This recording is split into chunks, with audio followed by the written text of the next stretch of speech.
The first video I ever made on this channel was about this guitar.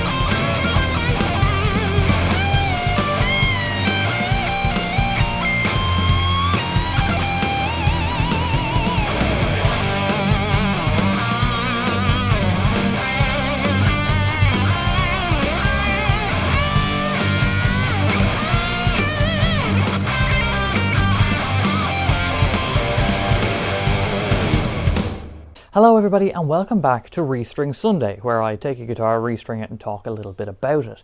And today I thought we'd take a look at this guitar because it's coming up on the 5th anniversary of starting this channel, and the first video I made was about this guitar. This is a multiscale guitar, a fan fret guitar, and I thought we'd take a little look about the concept of fan frets and multiscales and just talk about this guitar in general. This guitar was my main guitar for years, recorded EPs with it, recorded a lot with it actually, recorded plenty of YouTube videos, still play it a lot to this day. I really like this guitar, so let's talk about it. So this is an Ormsby SX GTR from 2019, I believe, and it was from their 8th run of GTRs. The SX is the guitar shape and overall specs, I suppose, because there are specific specs to this shape which are interesting, and we'll talk a little bit about that. But the GTR symbolizes that it's a production run. I had known about Ormsby for years, but they were just a bit out of my price range. They were all custom handmade in Australia, and well, I just couldn't afford that. But what I could afford was a production run, and they had launched a production run, I think 2015, 2016, something like that. It was their GTR series of models made in Korea. And I had witnessed this launch and kept up with it at the time. I think it was on Facebook. And I always liked the idea of trying a multiscale, a fan fret. But if you don't know what that means, let me explain.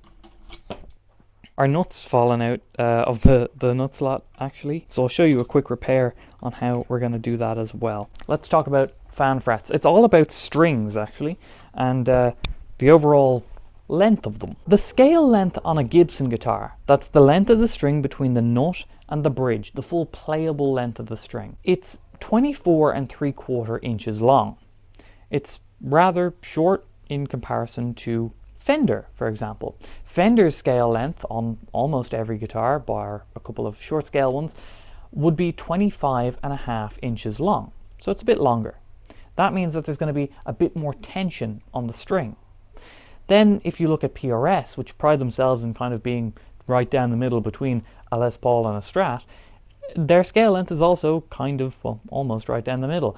They'd come in just to 25 inches scale length. And what scale length translates to is how loose your string is going to feel and sound. When your string is tuned up to the right note on a Les Paul, which is the 24 3/4 inches, or Strat, which is 25.5 inches, they're going to feel different. Now, strings come in lots of different gauges. Today, we're going to be using 10 gauge strings from D'Addario. But if I use that same gauge on both of those different guitars, it would feel different. There'd be a little bit more tension on the 25.5 inch scale length, and the Gibson would feel like a little bit looser. It would actually be a little bit easier to play, a little bit easier to bend the strings on the shorter scale length guitar. However, it's going to sound a little bit looser. It's going to feel looser, but it's also going to sound a little bit looser, and especially if you're tuning down.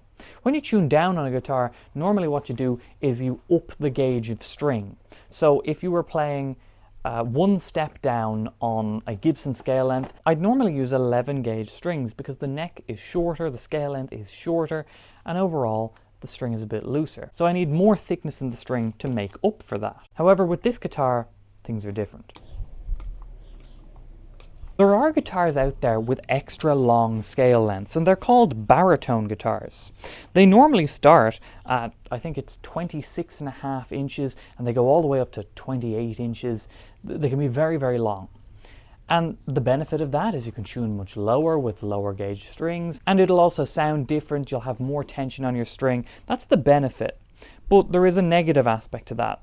If you want to do that and you want to play solos on your high strings, you want to do some bending, you're going to be sacrificing that. You're adding a lot of tension on a baritone to your high strings, to every string. And that's where this concept comes in. You might notice that on this guitar, everything is sort of slanted. The bridge is slanted this way. The frets go in a fanned position. Everything is a bit askew, and there is a very good reason for that. The high E string on this guitar is 25.5 inches, just like a Fender would. But each string gets progressively longer. The saddle is pushed back on the bridge and the nut is facing the opposite angle. So on this particular guitar, the scale length works its way all the way up to, on the low E string, 27.5 inches. That's a full 2-inch difference between the high E and the low E. In other words, your lower strings are baritone strings and your higher strings aren't. They're closer to a standard length guitar, which means that you can play your low tuned, heavier riffs with some thickness and tightness on the low end.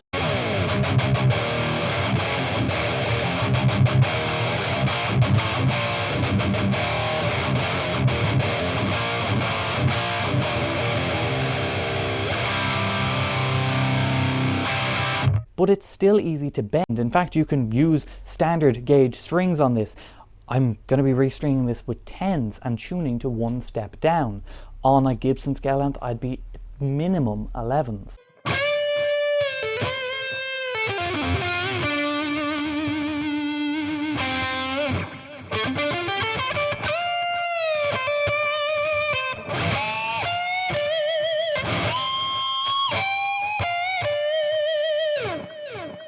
And it is down to personal preference. You might really like that, or you might not. I personally very much am a fan. I have used this guitar since 2019. I bought it back when Ormsby were a smaller name than they are now, actually. They grew very big, and good for them, because they were one of the first to really do this sort of a guitar, the multiscale, the fan fret, and make it more popular. They kind of stuck to it when it wasn't. And it's kind of crazy to see in the 5 years that I've had this guitar just how big the concept of multiscale has become. A lot of brands use it, and a lot of people enjoy playing multiscales, which is cool. This guitar has had some modifications on it as well, some that I've made and some that Ormsby made, I suppose, because this guitar came from originally, I don't know if they do it now, or I think they're back to doing it now. It originally came from Korea. It was made in Korea in the World Guitars factory, and then it was shipped to the Ormsby workshop in Perth, Australia. And at the time of ordering, you could pay a little bit extra for them to put in a Australian-made humbucker of your choosing that would go into their custom-made guitars. So this one, I believe, is a Ormsby Hot Rock. It originally came with a nunchucker, which was a little bit less high output. This is a higher output pickup. And then one of the mods that I made to this, or really the only other mod I made to this, was I changed the neck pickup. Originally this guitar came with a single coil in the neck, but I wasn't a huge fan of the single coil for solos, so I swapped it out to a DiMarzio Chopper. It's a humbucker sized single coil, and I very much enjoy it for solos. I feel like it adds a little bit more thickness to the faster leads.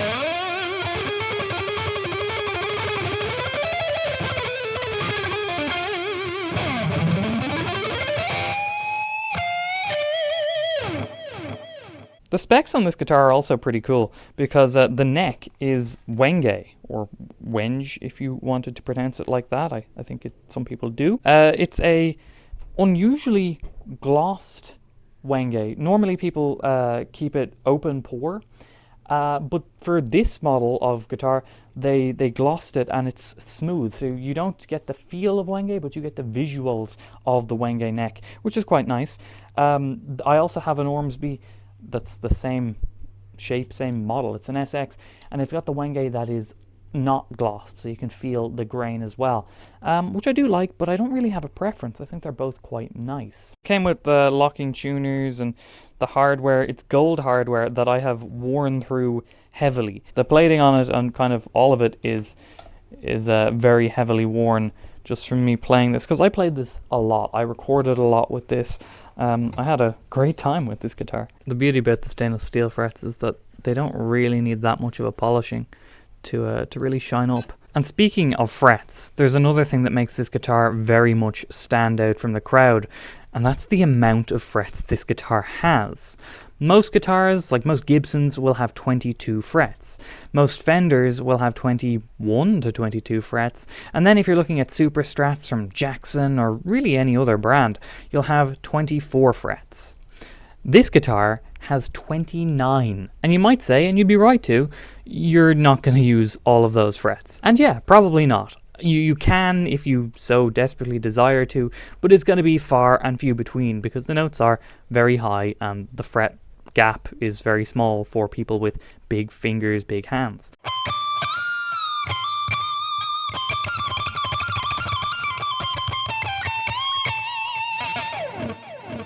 What is the benefit of these? You might just ask why. And that's fair enough. I'll show you. Look where my hand is.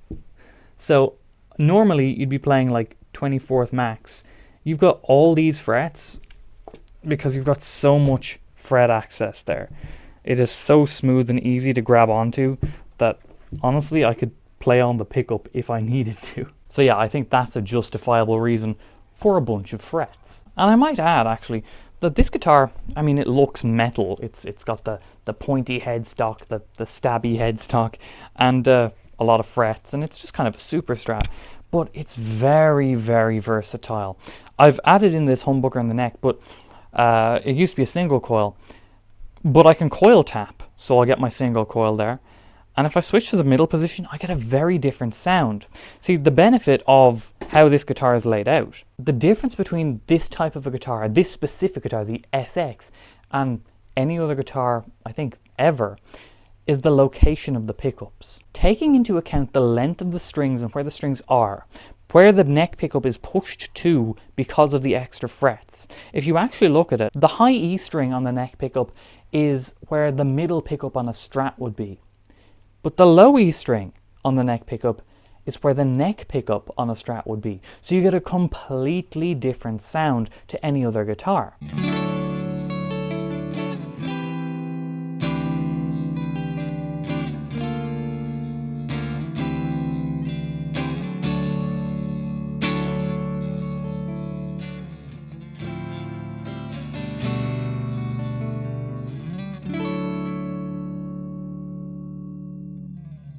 Okay, now before we put the strings on, we have to put the nut on. And the nut has fallen out. That happens sometimes because the nut isn't really meant to be absolutely super stuck down, and it is the easiest fix you can imagine.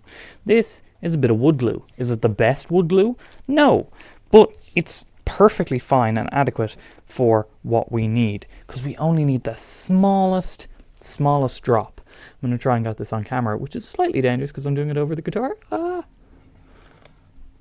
See, that is way too much. So what I'm going to do is take a little bit of cardboard and get the tiniest dollop and just pop it there, pop it here. That's all we need. In fact, that might even be a little bit too much. So what I'm going to do is I'm going to take this. It's a little wet. And I'm going to make sure that we don't have any drops where we don't need them to be. Okay.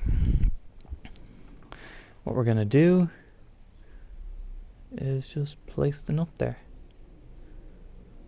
Easy as that. You might say, oh, we need some clamps or something to hold them down. Well, what we're going to do is we're going to use the strings to hold us down. As previously stated, we're going to go for some D'Addario 10 to 46. It's a pretty standard gauge of string, but we're tuning to one full step down. I have played countless gigs with this guitar. I've really put it through its paces, and I think it's a very good guitar. I've also recorded a lot with this guitar, and I like it. Multiscales aren't for everybody though. By nature of it being a longer neck, a longer scale, you do have to maybe have a slightly longer body. I could imagine if you were smaller, if you had smaller arms or stuff, that would negatively affect your experience, or potentially negatively affect your experience. But I'm a big boy, so I can do so with relative ease, and it's comfy for me. You might think that you have to adjust your playing hand or anything like that to try and get this guitar to play like a normal guitar. You don't. You completely forget about it. If you're not looking at it, it's like you're playing just a standard guitar. I was a big fan of the guitar when I first got it, and I made a little guitar review about it 5 years ago, which is kind of crazy. But I have since purchased 2 other Ormsby SXs. So that should kind of tell you that I quite enjoy this body style, the 29 frets and such. One is another GTR, and another is an Ormsby custom shop. It's the Made in Australia custom shop Ormsby's.